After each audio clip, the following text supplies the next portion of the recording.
পছন্দ, বাঙালির দুর্বলতা চা। সকালবেলা এক কাপ তো চা লাগেই। দিন শুরুতে এক কাপ চা, বিকালবেলা ঘুম থেকে ওঠার পরও আবার এক কাপ চা। কফি, কোল্ড কফি, এভরিথিং যাই খান না কেন চায়ের কোনো বিকল্প নাই। মাইন্ড ফ্রেশ রাখার জন্য লাগে চা। একদম চার সাথে একদম বাঙালির একটা অন্যরকম দারুণ সম্পর্ক। আমার তো খুবই ভালো লাগে, আমি তো খুব এনজয় করি চা। যতই গরম পড়ুক, যতই শীত পড়ুক, যাই হয়ে যাক না কেন চা মিস করা যাবে না। যেমন হচ্ছে এই যে মনে করেন মোবাইলটা, যতই অসুস্থতা থাকুক না কেন মোবাইল টেপা বাদ দেওয়া যাবে না। তো লাইফে আমি মনে করি মোবাইলের পরেও যদি কারো স্থান থেকে থাকে সেটা হচ্ছে এক কাপ চা। যে কোনো আপনি অকেশনে চা খেতেই পারেন, মুড অফ থাকলেও চা খেতে পারেন।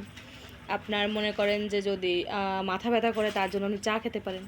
চায়ের কোনো বিকল্প নাই, যে কোনো পরিস্থিতিতে আপনি চা এনজয় করতে পারেন। আমার তো খুবই ভালো লাগে, আমি দিনে 2বার চা খাই।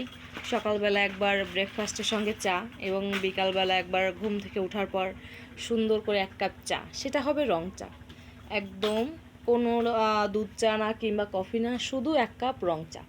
এই চাটা আসলে অনেক উপকার করে। রং চায়ের কোনো ক্ষতি নাই, এটা উপকার আছে রং চায়। কিন্তু আসলে চায়ের অনেক রকম চা আছে, বহুত রকমের চা দেখছি আমি আমার এই লাইফে, কিন্তু সব থেকে ভালো আর উপকারী চা হচ্ছে এটা রং চা। কার কার পছন্দ অবশ্যই আমাকে জানাবেন। আমি তো খুব পছন্দ করি। কাপটা দেখছেন অনেক সুন্দর, স্মাইল আমার মতো। আমি সবসময় স্মাইল করি, আমার কাপটাও স্মাইল করে। এটা আমার হাজব্যান্ড আমায় গিফট করছে। আমার খুব পছন্দের এই কাপটা।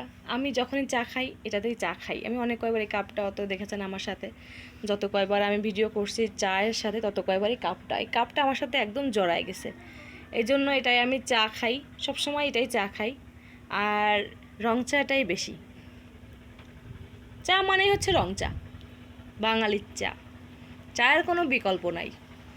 মুডের সাথে চা একদম, মুড যেমনই হোক না কেন চা চলবেই। চা জীবন থেকে বাদ দেওয়া চলবে না।